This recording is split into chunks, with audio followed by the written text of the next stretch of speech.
Hello students, last લેક્ચરની અંદર આપણે લોકો આલ્કોહોલની એસિડિક પ્રવણતા વિશે વાત કરી ચૂક્યા છીએ અને ખૂબ અગત્યનો ટોપિક હતો, કારણ કે જો તમે લાસ્ટ લેક્ચર કમ્પ્લીટલી જોયું નથી, એની નોટ બનાવી નથી, એને અન્ડરસ્ટેન્ડ કરી નથી, તો આજના લેક્ચરમાં તમને તકલીફ પડવાની છે.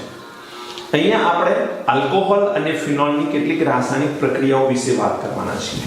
મેં લખ્યું છે રાસાયણિક પ્રક્રિયાઓ.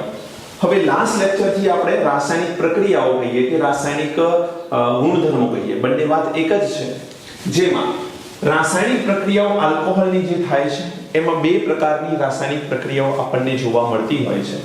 એક છે R bond O bond H, મતલબ કે કેન્દ્રાનુરાગી પ્રક્રિયક તરીકે આલ્કોહોલ જ્યારે પણ વર્તન કરશે તો આલ્કોહોલની અંદર ઓક્સિજન અને હાઇડ્રોજન વચ્ચેથી બંધનું તૂટવાનું થશે. એટલે ઓક્સિજન અને હાઇડ્રોજન વચ્ચેથી જ્યારે આલ્કોહોલમાં બંધ તૂટશે તો ફાઇનલી જે આપણને પદાર્થ મળશે એ કેન્દ્રાનુરાગી પ્રક્રિયક તરીકે આલ્કોહોલ વર્તન કરે છે એવું એમાં સાબિત થશે. આપણે વાત કરીશું આપણા પ્રક્રિયામાં એટલે પણ તમને ખ્યાલ આવશે. અને જો આલ્કોહોલની અંદર R અને O વચ્ચેથી બંધ તૂટે તો એ પ્રક્રિયા ઇલેક્ટ્રોન અનુરાગી પ્રક્રિયક તરીકે આલ્કોહોલ વર્તન કરે છે તેની એ સાબિતી છે. એટલે કોઈ પણ પ્રક્રિયા તમને આપેલી હોય અને એમ કહેવામાં આવે કે આપેલ પ્રક્રિયાની અંદર આલ્કોહોલ કેન્દ્રાનુરાગી તરીકે વર્તે છે કે ઇલેક્ટ્રોન અનુરાગી તરીકે વર્તે છે, તો તમારે ફાઇનલ પ્રોડક્ટ જોવાની આલ્કોહોલને જોયા પછી અને એક કન્ક્લુઝન કાઢવાનું રહેશે કે અહીં ઓક્સિજન અને હાઇડ્રોજન વચ્ચેથી બંધ તૂટ્યો છે કે R અને O વચ્ચેથી બંધ તૂટ્યો છે. જો બેટા ઓક્સિજન અને હાઇડ્રોજન વચ્ચેથી બંધ તૂટે છે તો આપણે એવું ચોક્કસ કહીશું કે અહીં આલ્કોહોલ એ કેન્દ્રાનુરાગી પ્રક્રિયક તરીકે વર્તે છે. પરંતુ જો R અને O વચ્ચેથી બંધ તૂટે છે તો આપણે જરૂર કહીશું કે તે ઇલેક્ટ્રોન અનુરાગી પ્રક્રિયક તરીકે વર્તે છે. અન્ડરસ્ટુડ? તો આ બહુ જ નાની વાત છે, પણ લખી રાખજો એક બ્લોકની અંદર પ્રોપરલી આને સ્ટાર કરીને લખી રાખજો કે આલ્કોહોલનું વર્તન ક્યારે કેવું હોય, કેન્દ્રાનુરાગી તરીકે ક્યારે વર્તી શકે છે અને ઇલેક્ટ્રોન અનુરાગી તરીકે એ ક્યારે વર્તી શકે. હવે આપણે એની પ્રક્રિયા જોઈએ. સૌથી પહેલા 1 અને 2 છે, જેમાં સૌથી પહેલા આપણે વાત કરવી છે 1, મતલબ આલ્કોહોલ જ્યારે પણ કેન્દ્રાનુરાગી પ્રક્રિયક તરીકે વર્તે છે ત્યારે, એટલે આલ્કોહોલ કેન્દ્રાનુરાગી પ્રક્રિયક તરીકે હોય તો શું થાય? તો સૌથી પહેલા એના માટે આલ્કોહોલ લેવાનું. આલ્કોહોલમાં ઓક્સિજન ઉપર આપણને ખબર છે લોન પેર હશે, મતલબ અબંધકારક ઇલેક્ટ્રોન યુગ્મ હશે અને એની પ્રક્રિયા આપણે કાર્બોકેટાયન સાથે કરી રહ્યા છીએ. માનો કે કોઈ કાર્બોકેટાયન સાથે આ પ્રક્રિયા થઈ રહી છે. બેટા એટલું મગજમાં રાખજો કે જ્યારે પણ કાર્બોકેટાયન સાથે આ પ્રક્રિયા થાય તો લોન પેર જે છે ઓક્સિજનની લોન પેર એ ઓલવેઝ આ કાર્બોકેટાયન ઉપર એટેક કરશે. તો અહીં જે સંયોજન મળશે એ સંયોજન કંઈક આવું હશે. R O ઓક્સિજન કોની સાથે જોડાય? કાર્બન સાથે. કાર્બનના 4 બંધ બની જશે. કેમ? 3 બંધ ઓલરેડી છે. ઓક્સિજન પોતાની લોન પેર આપી અને જ્યારે કાર્બન સાથે બંધ બનાવશે તો કાર્બનની 4 સંયોજકતા કમ્પ્લીટ થાય અને આ ઓક્સિજન સાથે અહીં શું આવેલો છે? હાઇડ્રોજન. તો આ કન્ડિશનમાં અહીં એક લોન પેર અને ઓક્સિજન ઉપર ધન વીજભાર બનશે. આ જે સંયોજનનું નિર્માણ થયું છે એ એક પ્રકારનો અસ્થાયી સંયોજન છે. કેમ? ઓક્સિજન એ વધુ વિદ્યુત ઋણતા ધરાવે અને વધુ વિદ્યુત ઋણતા વાળો પરમાણુ કોઈ દિવસે પોતાના ઉપર ધન વીજભાર મેળવવાનો પ્રયત્ન નહીં કરે.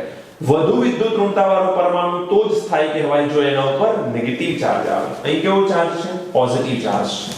હવે અહીંથી આ બંધ તૂટશે એટલે કેટલા ઇલેક્ટ્રોન મુક્ત થાય? 2. અને એ બંને ઇલેક્ટ્રોન ઓક્સિજન તરફ જશે.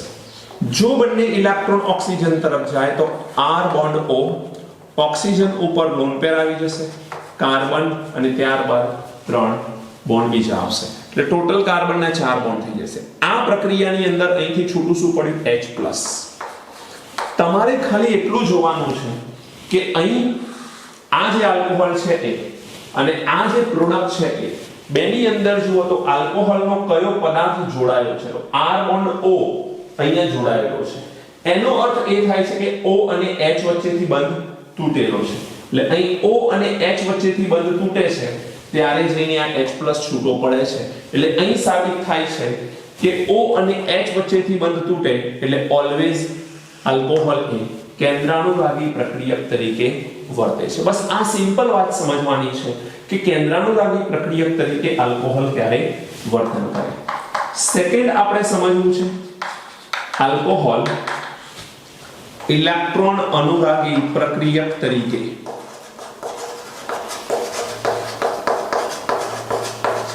હવે આપણે સમજવું છે કે આલ્કોહોલ ઇલેક્ટ્રોન અનુરાગી પ્રક્રિયક તરીકે વર્તન કરે. બેટા ઇલેક્ટ્રોન અનુરાગી તરીકે વર્તન કરશે ત્યારે R અને O વચ્ચેથી બંધ તૂટવાનો છે. સૌથી પહેલા આ પ્રક્રિયાની અંદર ધારો કે તમારી પાસે છે RCH2OH.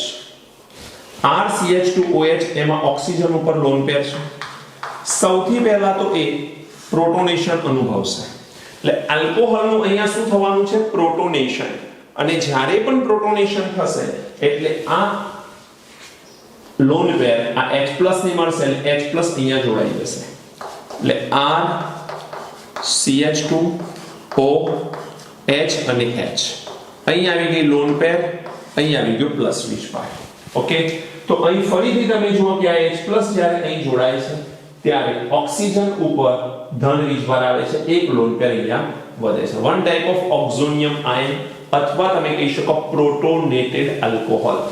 આ આલ્કોહોલમાં એક્સ્ટ્રા એડ શું કર્યું? પ્રોટોન. અને પ્રોટોન જ્યારે આલ્કોહોલમાં એડ કરવામાં આવે તેને પ્રોટોનેટેડ આલ્કોહોલ કહેવામાં આવે છે.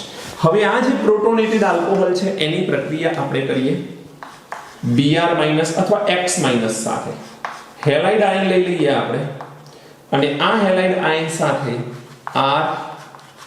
RCH2OH H ઓક્સિજન ઉપર લોન પેર અને એના ઉપર ધન વીજભાર છે. હવે પ્રક્રિયા થાય. આ પ્રક્રિયામાં આપ સૌને ખબર છે, થોડી વાર પહેલા જ મેં વાત કરી કે ઓક્સિજન પોતે વધુ વિદ્યુત ઋણતા ધરાવતો પરમાણુ છે અને વધુ વિદ્યુત ઋણતા વાળું પરમાણુ હોય એના ઉપર ધન વીજભાર હોય એ અસ્થાયીની નિશાની છે. એટલે આ અસ્થાયી છે તો અહીંયાથી આ બંધ તૂટી જશે. જ્યારે કાર્બન અને ઓક્સિજન વચ્ચેથી બંધ તૂટે એટલે કોમન સેન્સ છે કે ઓક્સિજનની વિદ્યુત ઋણતા વધુ હોવાથી આ ઇલેક્ટ્રોન બંને ઓક્સિજન તરફ જશે. જો બંને ઇલેક્ટ્રોન ઓક્સિજન તરફ જાય બેટા તો અહીં દૂર શું થઈ ગયું? OH H. That means water release થઈ ગયું, પાણીનો અણુ દૂર થયો. હવે પાણીનો અણુ દૂર થયા પછી આ કાર્બન છે એ પ્લસ વીજભારિત બને બીકોઝ કાર્બન પાસે R એનો એક બોન્ડ અને બે હાઇડ્રોજન, ટોટલ 3 બંધ એટલે કાર્બોકેટાયન થઈ જશે. હવે કાર્બોકેટાયન થયા પછી આ X ના લોન પેર આ કાર્બનને મળશે. જો X ના લોન પેર કાર્બનને મળે તો અહીં બંધારણ બને RCH2X, હેલો આલ્કેન. હવે બેટા આપણે જોવાનું કે આ પદાર્થ અને આ પદાર્થ બેમાં ફરક શું છે? તો અહીંથી બંધ તૂટ્યો છે એટલે આખો OH અહીંયાથી દૂર થાય છે અને RCH2X મળે છે. મતલબ કાર્બન અને ઓક્સિજન વચ્ચેથી બંધ તૂટ્યું. કાર્બન અને ઓક્સિજન, R મતલબ આલ્કાઇલ, તો એમાં કાર્બન છે. કાર્બન અને ઓક્સિજન વચ્ચેથી બંધ જ્યારે પણ તૂટે છે તો આલ્કોહોલ એક ઇલેક્ટ્રોન અનુરાગી પ્રક્રિયક તરીકે વર્તે છે. તો અહીં તમને MCQ પૂછાતા હોય છે, સમીકરણ આપશે અને પૂછશે કે આ પ્રક્રિયામાં આલ્કોહોલ ઇલેક્ટ્રોન અનુરાગી તરીકે વર્તે છે કે કેન્દ્રાનુરાગી તરીકે વર્તે છે. તો અહીં આલ્કોહોલનો રોલ છે Nu- તરીકેનો, ન્યુક્લિયોફાઇલ તરીકેનો, અને અહીં આલ્કોહોલનો રોલ છે E+ તરીકેનો, મતલબ કે ઇલેક્ટ્રોન અનુરાગી પ્રક્રિયક તરીકેનો. ઓકે, તો આ બહુ સિમ્પલ વાત છે પણ અગત્યની વાત છે. આને બ્લોક કરીને પ્રોપરલી લખી લેજો કારણ કે one of the most important point. હવે બેટા આપણે આલ્કોહોલનું એસિડિક કેરેક્ટર ભણી ગયા છીએ. ધ્યાન રાખજો, હું રિમાઇન્ડ કરાવું છું કારણ કે એની મારે જરૂર છે. હવે આલ્કોહોલ એ એસિડિક ગુણધર્મ ધરાવે છે. આલ્કોહોલ એ એસિડિક ગુણધર્મ ધરાવે છે પણ આપણને ખબર છે કે આલ્કોહોલના એસિડિક ગુણધર્મમાં ખૂબ વીકનેસ હોય છે. એક જ એવો આલ્કોહોલ છે મિથેનોલ જેનો એસિડિક ગુણધર્મ વધુ છે. એના પછી બીજા નંબરમાં H2O આવે અને ત્યારબાદ બાકીના આલ્કોહોલ આવે. આ આપણને ખબર છે અને આ ખબર હોવી જોઈએ. એના પછી આપણને ખબર છે કે આલ્કાઇન આવે, ટર્મિનલ આલ્કાઇન, જેમાં આલ્કાઇનના છેવાડાનો જે આલ્કાઇન છે એના કાર્બન જે હશે એના ઉપર હાઇડ્રોજન હોવો જોઈએ. તો આ ક્રમ પણ તમને આવડવો જોઈએ. હું માત્ર વાત કરવા જઈ રહ્યો છું આલ્કોહોલ માટે, એટલે મેં આલ્કોહોલનો જ ક્રમ લખ્યો છે. ઓકે, હવે આપણે આગળ વધીએ છીએ જેમાં આલ્કોહોલ એસિડિક છે એ આપણે એમાં સાબિત કરીશું. ઓકે, નોટ કરો પછી આપણે આગળ વધીએ. ચલો હવે આગળનો ટોપિક છે O બોન્ડ H તૂટવાથી થતી પ્રક્રિયાઓ. આપણે જોઈ ગયા કે આલ્કોહોલમાં બે પ્રકારની પ્રક્રિયાઓ થાય, એક R બોન્ડ O તૂટવાથી અને બીજી O બોન્ડ H તૂટવાથી. એમાંથી આપણે અત્યારે પહેલા ભણી રહ્યા છે O બોન્ડ H તૂટવાથી થતી પ્રક્રિયા. હવે O બોન્ડ H તૂટવાથી થતી પ્રક્રિયાઓમાં આપણે સાબિત કરી શકીએ છીએ આલ્કોહોલ અને ફિનોલના વિવિધ સંયોજનોની એસિડિક પ્રબળતા.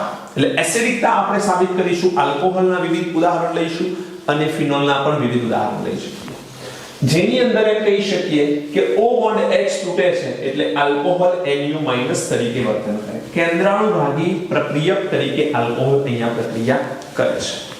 જોઈએ, ધારો કે તમારી પાસે, યાદ રાખજો આ પોઈન્ટ, કે જ્યારે પણ આલ્કોહોલ હોય અને એની એસિડિક પ્રબળતા નક્કી કરવી છે તો તમે કોઈ પણ સક્રિય ધાતુ સાથે એની પ્રક્રિયા કરો. સક્રિય ધાતુ સાથે પ્રક્રિયા કરશો તો અહીં આપણને ધાતુના આલ્કોક્સાઇડ મળશે, ધાતુના આલ્કોક્સાઇડ મળશે અને હાઇડ્રોજન ગેસ રિલીઝ થશે. અને જો ધાતુના આલ્કોક્સાઇડ મળે અને હાઇડ્રોજન ગેસ રિલીઝ થાય તો સમજી લેવાનું કે આલ્કોહોલ એ એસિડિક ગુણધર્મ ધરાવે છે. કેવી રીતે જોઈએ? ધારો કે તમારી પાસે છે આલ્કોહોલ ROH. સક્રિય ધાતુ તરીકે તમે સોડિયમ, મેગ્નેશિયમ, એલ્યુમિનિયમ વગેરે લઈ શકો છો.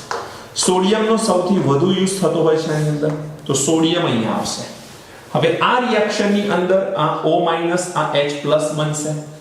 આમાંથી થવાનો Na+ એન્ડ ઇલેક્ટ્રોન, આ ઓક્સિડેશન થશે સોડિયમ, આ H+ આ ઇલેક્ટ્રોન મેળવશે એટલે હાઇડ્રોજન ગેસ રિલીઝ કરશે. હાઇડ્રોજન ગેસ રિલીઝ થશે. બે હાઇડ્રોજનની જરૂર છે તો 2 મોલ વડે લઈ લો તો આના 2 મોલ, આના 2 મોલ, 2 ઇલેક્ટ્રોન, 2H+ 2 ઇલેક્ટ્રોન મેળવી હાઇડ્રોજન ગેસ રિલીઝ કરી લેશે. આ 2Na+ આ ઓક્સિજનની સાથે જોડાઈ જશે તો અહીં આવશે RO- Na+ 2 મોલ. આને કહેવાય છે સોડિયમ આલ્કોક્સાઇડ. Sodium alkoxide. તો ઉપર જે મેં વાત કરી કે ધાતુના આલ્કોક્સાઇડ મળે અને ડાયહાઇડ્રોજન ગેસ રિલીઝ થાય, એક્ઝેક્ટલી સોડિયમ આલ્કોક્સાઇડ મળે છે અને હાઇડ્રોજન ગેસ અહીંયા ઉત્પન્ન થાય છે. સમજ પડી? આ પ્રક્રિયાની અંદર તમે જોઈ શકો છો કે આલ્કોહોલમાંથી શું છૂટું પડે? H+. અને તમને સૌને ખબર છે કે જ્યારે કોઈ પણ પદાર્થ H+ ગુમાવે તો તે એસિડ કહેવાય. તો અહીં આલ્કોહોલ H+ ગુમાવે છે, માટે આલ્કોહોલ એ એસિડિક ગુણધર્મ ધરાવે છે તેવું કહી શકાય. તો આલ્કોહોલનું અહીંયા સાબિત થાય છે એસિડિક ગુણધર્મ. માનો કે તમને આ આલ્કોહોલના એક્ઝામ્પલ તરીકે આપી દેવામાં આવે મિથેનોલ.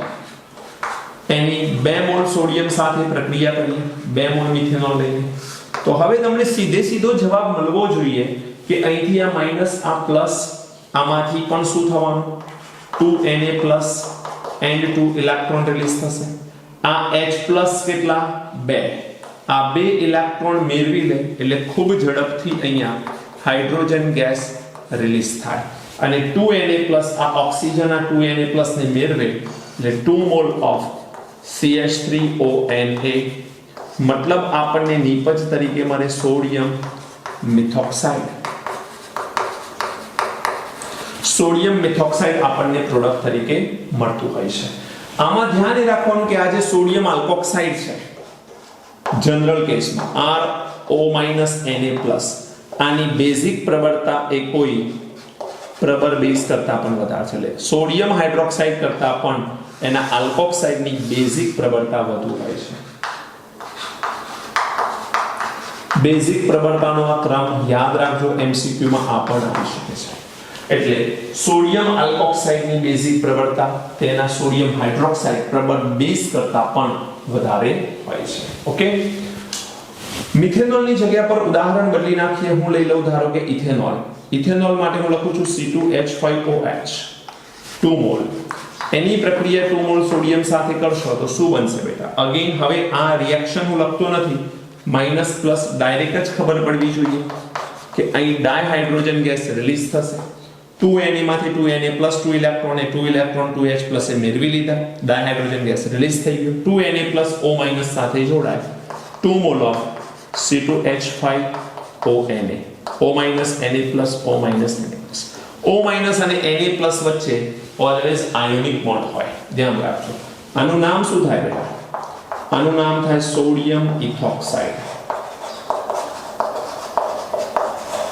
આનું નામ થાય સોડિયમ ઇથોક્સાઇડ ઓકે તો આ પણ એ NaOH કરતા વધુ સારો બેઝ ગણાશે માનો કે હું મેગ્નેશિયમ લઈ લઉં તો હવે તમને ડાયરેક્ટ ખબર પડવી જોઈએ કે આના મોલ કેટલા લઈશું ફરીથી પાછા 2 મોલ મેગ્નેશિયમ શું થાય સમજો મેગ્નેશિયમ આપણને સૌને ખબર છે કે 2+ બનાવે અને 2 ઇલેક્ટ્રોન એક જ મેગ્નેશિયમ 2 ઇલેક્ટ્રોન રિલીઝ કરે અહીં એક સોડિયમ 1 ઇલેક્ટ્રોન રિલીઝ કરતો હતો એટલે 2 ઇલેક્ટ્રોન માટે મારે 2 સોડિયમની જરૂર હતી અહીં એક જ મેગ્નેશિયમની કેપેબિલિટી છે S બ્લોકનું સેકન્ડ ગ્રુપનું એલિમેન્ટ છે એટલે 2 ઇલેક્ટ્રોન એ ગુમાવશે એની બાહ્યતમ કક્ષામાં 2 ઇલેક્ટ્રોન છે આ માઈનસ આ પ્લસ આ 2 મોલ H+ આ 2 ઇલેક્ટ્રોન મેળવી લે એટલે અહીં શું દૂર થઈ જાય હાઇડ્રોજન ગેસ ત્યારબાદ આ મેગ્નેશિયમ આ ઇથોક્સાઇડ આયનના 2 મોલ સાથે જોડાય તો અહીં આવશે C2H5O2 ટાઈમ્સ એન્ડ મેગ્નેશિયમ એક તો તમે આને આ રીતે લખી શકો છો બીજું જો આના ઉપર 2+ તમે લખો તો આના પર -1 લખવો જરૂરી છે બીકોઝ વી હેવ 2 મોલ આપણી પાસે 2 મોલ છે એટલે 2 - 2+. આને કહેવામાં આવે છે મેગ્નેશિયમ ઇથોક્સાઇડ શું કહીશું આપણે મેગ્નેશિયમ ઇથોક્સાઇડ સેમ વસ્તુ માનો કે એલ્યુમિનિયમ સાથે કરવી છે તો જો હું શોર્ટમાં લખું છું ROH એલ્યુમિનિયમ સાથે કરવી છે તો શું કરીશું તમને ખબર છે કે એલ્યુમિનિયમ 3+ અને 3 ઇલેક્ટ્રોન રિલીઝ કરે આપણે ખબર છે તો 3 ઇલેક્ટ્રોન હવે ડાયહાઇડ્રોજન ગેસ જ્યારે મારે રિલીઝ કરવો હોય તો 3 ઇલેક્ટ્રોન થી અપૂર્ણાંક કિંમત આવશે એટલે હું શું કરીશ આને 2 વડે ગુણી દઈશ તો આ ઇલેક્ટ્રોન થઈ જશે 6 ઇલેક્ટ્રોન 6 હાઇડ્રોજન મેળવી 3 મોલ H2 ગુમાવે તો મારે અહીંયા 6 મોલ ઓફ આલ્કોહોલ લેવા પડશે O- H+ RO -6 અને એલ્યુમિનિયમ 2 તો અહીંયા આવશે Al મેગ્નેશિયમ જેમ અહીંયા લખ્યું હતું એવી રીતે ત્યાં આવશે Al પણ પહેલા લખી દઈએ RO minus how many times 3 times and aluminium 1 times આવું થઈ જાય 2 વખત એટલે RO -6 મોલ છે તો 3 દુ 6 અને એલ્યુમિનિયમ 2 છે તો એલ્યુમિનિયમ 2 હવે બેટા આના પર જો માઈનસ લખો છો તો આના પર +3 લખવું જરૂરી છે જો આના પર +3 ના લખો તો અહીંયા -1 લખવાની જરૂર નથી આને કહેવામાં આવે છે એલ્યુમિનિયમ આલ્કોક્સાઇડ હવે એ આલ્કોક્સાઇડ કોઈ પણ હોઈ શકે છે પ્રાથમિક આલ્કોહોલ દ્વિતીયક આલ્કોહોલ તૃતીયક આલ્કોહોલ કોઈ પણ હોઈ શકે છે તૃતીયક આલ્કોહોલમાં H+ નો દૂર થવો ખૂબ મુશ્કેલ થઈ જતું હોય છે આપ સૌને ખબર છે એ વસ્તુ કેમ કારણ કે તૃતીયક આલ્કોહોલની એસિડિક પ્રવણતા ખૂબ જ ઓછી હોય છે એનું પણ કારણ મેં લાસ્ટ લેક્ચરની અંદર તમને કીધેલું છે હવે બેટા આ વાત થઈ પ્રબળ ધાતુ સાથેની કે જેમાં આપણને ડાયહાઇડ્રોજન ગેસ મળે છે હવે પ્રબળ ધાતુ સિવાય આપણે NaNH2 સાથે પણ પ્રક્રિયા કરી શકીએ ધાતુના એમાઇડ છે સોડિયમ અમાઇડ કહેવામાં આવે છે હવે સોડિયમ અમાઇડ સાથે પ્રક્રિયા કરીએ કોની આલ્કોહોલની તો ROH એની પ્રક્રિયા હું NaNH2 સાથે કરીશ તો આ પ્રક્રિયામાં માઈનસ પ્લસ અહીંથી આ બંધ તૂટશે તો કોમન સેન્સ કે આ પ્લસ છે એ આ NH2 સાથે જાય અને જેવો આ પ્લસ NH2 સાથે જશે તો અહીં દૂર થઈ જશે અમોનિયા બુકમાં આ રિએક્શન આપેલ નથી પણ આની જરૂર પડશે તો બી કેરફુલ અહીંયા ઉત્પન્ન શું થાય બેટા અમોનિયા આ Na+ આ ઓક્સિજન સાથે જોડાય એટલે અહીં બને RO- Na+ એટલે કે જ્યારે પણ તમારા મગજમાં હોવું જોઈએ કે આલ્કોહોલ જ્યારે સોડિયમ અમાઇડ સાથે પ્રક્રિયા કરશે જો અમોનિયા વાયુ ઉત્પન્ન થાય તો આલ્કોહોલ એસિડિક છે એવું સાબિત થાય કારણ કે આ પ્રક્રિયામાં પણ અહીંયાથી શું છૂટું પડે છે H+ છૂટો પડે છે અને આલ્કોહોલની પ્રક્રિયા જો હું NaOH સાથે કરું aqueous NaOH સાથે તો અહીંયાથી આ માઈનસ આ પ્લસ અહીંયાથી આ બંધ તૂટે આ પ્લસ આ માઈનસ અહીંયાથી આ બંધ તૂટે H+ અને OH માઈનસ શું દૂર થાય H2O અને Na+ આ ઓક્સિજન સાથે જોડાય RO Na+. જો તમને આલ્કોહોલની NaOH સાથે પ્રક્રિયા આપે તો પણ આના જેવી જ પ્રોડક્ટ પણ વોટર મળે. જો તમે આ પ્રક્રિયા આ રીતે લખશો તો ખોટો જવાબ આવશે. કારણ કે આલ્કોહોલ એટલો વીક એસિડ છે કે તે પ્રબળ બેઝ સાથે પ્રક્રિયા કરતો નથી. ધ્યાન રાખજો. તો અહીંયા એક વાક્ય લખવાનું છે. આલ્કોહોલ ખૂબ જ નિર્બળ એસિડ હોવાથી તે NaOH જેવા પ્રબળ બેઝ સાથે પણ પ્રક્રિયા કરતો નથી. ધ્યાન રાખજો. This is very important point. Alcohol એટલો નિર્બળ એસિડ છે કે એ NaOH જેવા પ્રબળ બેઝ સાથે પણ પ્રક્રિયા કરવાની ક્ષમતા ધરાવતો નથી. હા, એક્સેપ્ટ વન મતલબ અપવાદની વાત કરીએ તો આપણને ખબર છે કે એક આલ્કોહોલ એ પાણી કરતા પ્રબળ એસિડ છે. કોણ? મિથેનોલ. તો એ મિથેનોલની જો હું પ્રક્રિયા NaOH સાથે કરીશ, મિથેનોલની પ્રક્રિયા બેટા જો NaOH સાથે કરવામાં આવે તો O H+ Na+, OH-,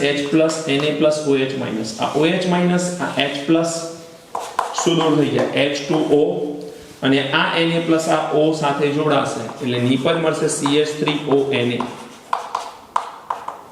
sodium મિથોક્સાઇડ આપણને નિપજ મળે છે. એટલે મિથેનોલની NaOH સાથે પ્રક્રિયા કરવામાં આવે તો આપણને CH3O- Na+ અને H2O મળે છે. તો અહીં સોડિયમ મિથોક્સાઇડ આપણને એઝ અ પ્રોડક્ટ મળે છે. મિથેનોલ NaOH સાથે સોડિયમ મિથોક્સાઇડ આપે છે. તો ધ્યાન રાખજો દીકરા, મિથેનોલ એક પ્રક્રિયા આ કરી શકે છે પરંતુ નોર્મલી આલ્કોહોલ આ પ્રક્રિયા કરી શકતો નથી. એટલે NaOH સાથે કોણ પ્રક્રિયા કરી શકે? NaOH સાથે મિથેનોલ એક જ આલ્કોહોલ પ્રક્રિયા કરે, બાકીના આલ્કોહોલ આ રિએક્શન કરી શકતા નથી. ઓકે, ચલો નોટ કરો આને ઝડપથી. ઘણી બધી વાત એવી છે જેમાં આ ખાસ કરીને અહીંયાથી શરૂ કરી અહીંયા સુધીની વાત જે બુકમાં આપેલી નથી. ઓકે, ત્યારબાદ હજુ આપણે કેટલીક ફિનોલની પ્રક્રિયાઓ જોવી છે.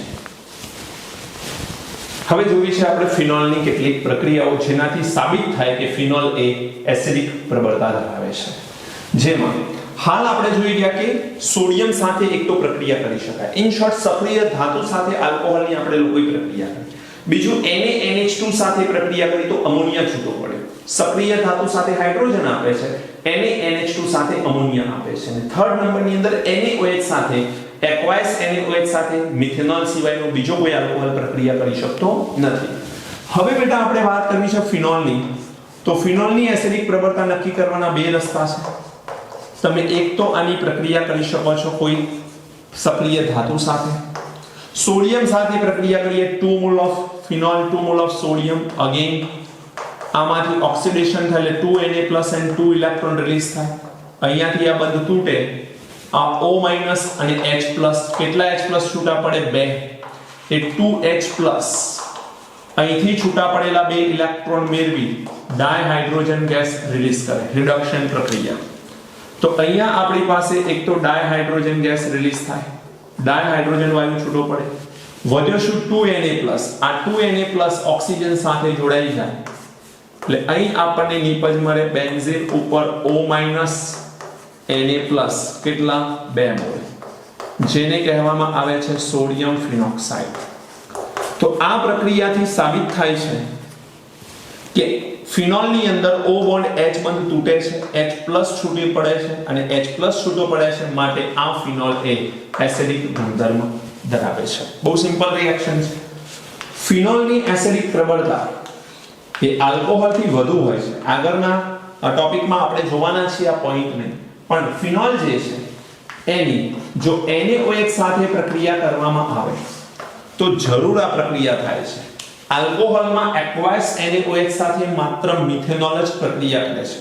મિથેનોલ કરતા પણ ફિનોલ એ વધુ સારી એસિડિક પ્રવણતા ધરાવે છે. અહીંયાથી બોન્ડ તૂટશે.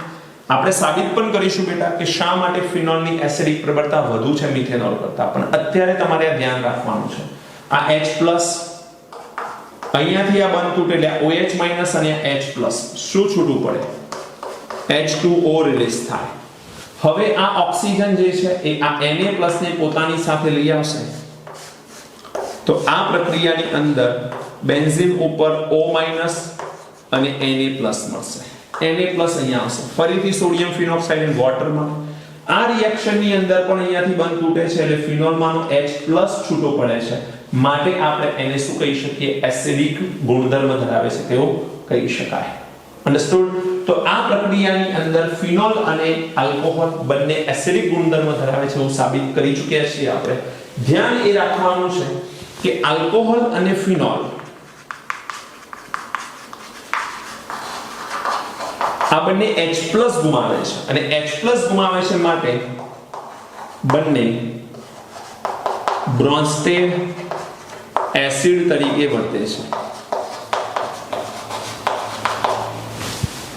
બંને બ્રોન્સ્ટેડ એસિડ તરીકે વર્તે છે કારણ કે આ એસિડ તરીકે જ્યારે એ વર્તે છે ત્યારે તે શું ગુમાવે છે? H+ ગુમાવે છે. અને આ બ્રોન્સ્ટેડ એસિડ તરીકે જો વર્તન કરતા હોય તો એ કોની સાથે પ્રક્રિયા કરે? બેઝ સાથે. અને આથી તે પ્રબળ બેઝ સાથે પ્રક્રિયા કરે. ધારો કે આલ્કોહોલ છે,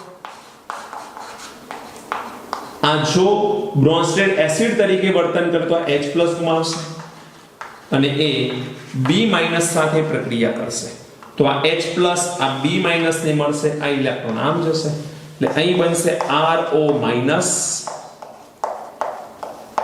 અને અહીં બનશે Hb.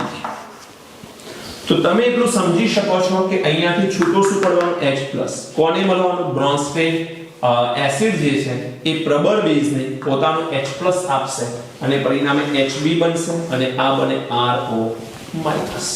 ધ્યાન એક બીજો પોઈન્ટ રાખવાનો કીધો છે કે ધાતુના જે આલ્કોક્સાઇડ બને છે સક્રિય ધાતુ સાથે, એ ધાતુના આલ્કોક્સાઇડ એ પ્રબળ બેઝ કરતા પણ વધુ બેઝિક પ્રબળતા ધરાવે છે. એટલે પ્રબળ બેઝ કરતા પણ વધુ બેઝિકતા કોની છે? બેઝિક પ્રબળતા કોની છે? તો ધાતુના આલ્કોક્સાઇડની છે. ઓકે, તો આને પણ નોટ કરો. અહીંયા સાબિત થાય છે કે આલ્કોહોલ અને ફિનોલ જે છે એ બંને એસિડિક ગુણધર્મ ધરાવતા હોય છે. આલ્કોહોલ અને ફિનોલ બંને એસિડિક ગુણધર્મ ધરાવે એ સાબિત થયું. હજુ એક નાનો પોઈન્ટ આપણે સાબિત કરવું છે અને નોટ કરો એટલામાં હું બતાવું છું તમને. ચલો હવે એક સિમ્પલ વાત આપણે સાબિત કરીએ છીએ. અત્યાર સુધી આપણે એવું કહેતા આવ્યા છીએ કે આલ્કોહોલની એસિડિક પ્રબળતા એ પાણી કરતા પણ ઓછી છે. શા માટે એની વાત કરીએ? માનો કે આલ્કોહોલનો આલ્કોક્સાઇડ આયન જે O- બનાવે છે તે પાણી સાથે જોડાય H2O સાથે પ્રક્રિયા કરે તો આ પ્રક્રિયા રિવર્સિબલ છે. અને રિવર્સિબલ પ્રોસેસમાં અહીંયાથી આ બંધ તૂટે, 2 ઇલેક્ટ્રોન ઓક્સિજન પાસે જાય અને આ પોતાના 2 ઇલેક્ટ્રોન H+ ને આપશે. તો અહીં આપણને શું મળે? આલ્કોહોલ ROH પ્લસ અહીંયાથી વધ્યું શું? OH-. રાઈટ? સમજો વાત. આ પ્રક્રિયાની અંદર અહીંયા H+ કોણ ગુમાવે છે? પાણી. H+ પાણી ગુમાવે છે એટલે અહીં પાણી એસિડ તરીકે વર્તન કરે છે. અને આ પ્રક્રિયાને જો હું રિવર્સમાં વાત કરું તો અહીંયાથી આ H+ ગુમાવશે આલ્કોહોલ, આ 2 ઇલેક્ટ્રોન આને મળશે તો અહીં આલ્કોહોલ એ એસિડ તરીકે વર્તન કરે છે. બંને કિસ્સામાં સમજો કે ફોરવર્ડ ડાયરેક્શન એટલે કે પુરોગામી દિશાની જે પ્રક્રિયા છે એમાં પાણી એસિડ તરીકે વર્તન કરે છે અને પ્રતિગામી દિશાની જે પ્રક્રિયા છે એમાં આલ્કોહોલ એસિડ તરીકે વર્તન કરે છે. પ્રેક્ટિકલી આ પુરવાર થઈ ચૂક્યું છે કે પુરોગામી દિશામાં જે પ્રક્રિયા થાય છે એ વધુ માત્રામાં થાય છે અને પ્રતિગામી દિશામાં જે પ્રક્રિયા થાય છે એ અલ્પ માત્રામાં થાય છે. મિત્રો સમજો કે પુરોગામી દિશામાં જે પ્રક્રિયા થાય છે જો વધુ માત્રામાં થતી હોય તો પાણીમાંથી છૂટો શું પડે છે? H+ અને જો પાણીમાંથી છૂટો પડે છે H+ તો અહીં આપણને તે એસિડ બનાવવામાં આલ્કોહોલ બનાવવામાં મદદ કરે છે, જે એસિડ તરીકે વર્તન કરે. મતલબ કે અહીં H+ નું છૂટું પડવું એ વધુ માત્રામાં પોસિબલ છે, કારણ કે પુરોગામી દિશામાં પ્રક્રિયા થઈ છે. એટલે પાણી વધુ માત્રામાં H+ ગુમાવતો હોવો જોઈએ, માટે પાણી એ પ્રબળ એસિડ છે. કોની સાપેક્ષમાં? આલ્કોહોલની સાપેક્ષમાં. અન્ડરસ્ટુડ બેટા? તો અહીં તમે બીજી એક વસ્તુ ચેક કરી શકો છો કે આ જે આલ્કોક્સાઇડ આયન છે એ H+ મેળવે છે. H+ મેળવે એને શું કહેવાય? બ્રોન્સ્ટેડ, લોરી બ્રોન્સ્ટેડ એસિડ બેઝ સિદ્ધાંતમાં બેઝ કહેવાય. તો આ પ્રબળ બેઝ છે. કમ્પેર ટુ એસિડ એ પાણીની એસિડિક પ્રબળતા કેવી છે? વધારે છે. સમજ પડે છે? તો ધ્યાન રાખજો કે આ એસિડ છે, એમાંથી ઉત્પન્ન થતો બેઝ OH- છે.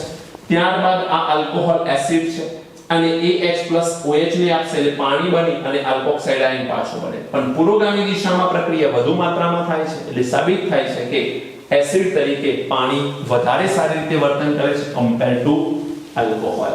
અહીંયા મિત્રો એક વસ્તુ ધ્યાન રાખવાની કે જો આ આલ્કોહોલમાં અહીંયા મિથેનોલનું નિર્માણ થતું હોય તો નીચેની દિશાનો વેગ વધી જશે. એટલે જો અહીંયા હું આવું કંઈક લખું CH3O- H2O, અહીં બને CH3OH plus OH-, તો આ કન્ડિશનમાં પ્રતિગામી દિશાનો વેગ કેવો થઈ જશે? વધુ. અને ઉપરની દિશાનો વેગ કેવો થઈ જશે? અલ્પ માત્રામાં. કારણ કે મિથેનોલ એ વધુ સારો એસિડ છે, પ્રબળ એસિડ છે. કોની સાપેક્ષમાં? પાણીની સાપેક્ષમાં. એટલે પાણી કરતાં મિથેનોલ પ્રબળ છે, માટે પ્રતિગામીનો વેગ વધશે, આમાં પુરોગામીનો વેગ વધશે. એટલે અહીં આલ્કોહોલ જે બને છે એ મિથેનોલ સિવાયના છે એવું માની લેવાનું છે. ઓકે, તો અહીંયા આજનું લેક્ચર આપણે પૂરું કરીએ છીએ. I hope you enjoy this lecture. વિડિયોને લાઈક કરવાનું જરૂર ભૂલતા નહીં. કોમેન્ટ કરજો કોઈ પણ ડાઉટ છે તો, અને કંઈ પણ સજેશન છે, કંઈ પણ નવું કંઈક શીખવા માંગો છો, મારો WhatsApp નંબર તમારી પાસે છે. આઈ હોપ તમે આ લોકડાઉન પીરિયડની અંદર પ્રોપરલી સ્ટડી કરી રહ્યા હશો. આપણું આ સેકન્ડ ચેપ્ટર આલ્કોહોલ, ફિનોલ અને ઈથર એ પણ બહુ ઝડપથી પૂરું થઈ જશે. God bless you. Thank you very much.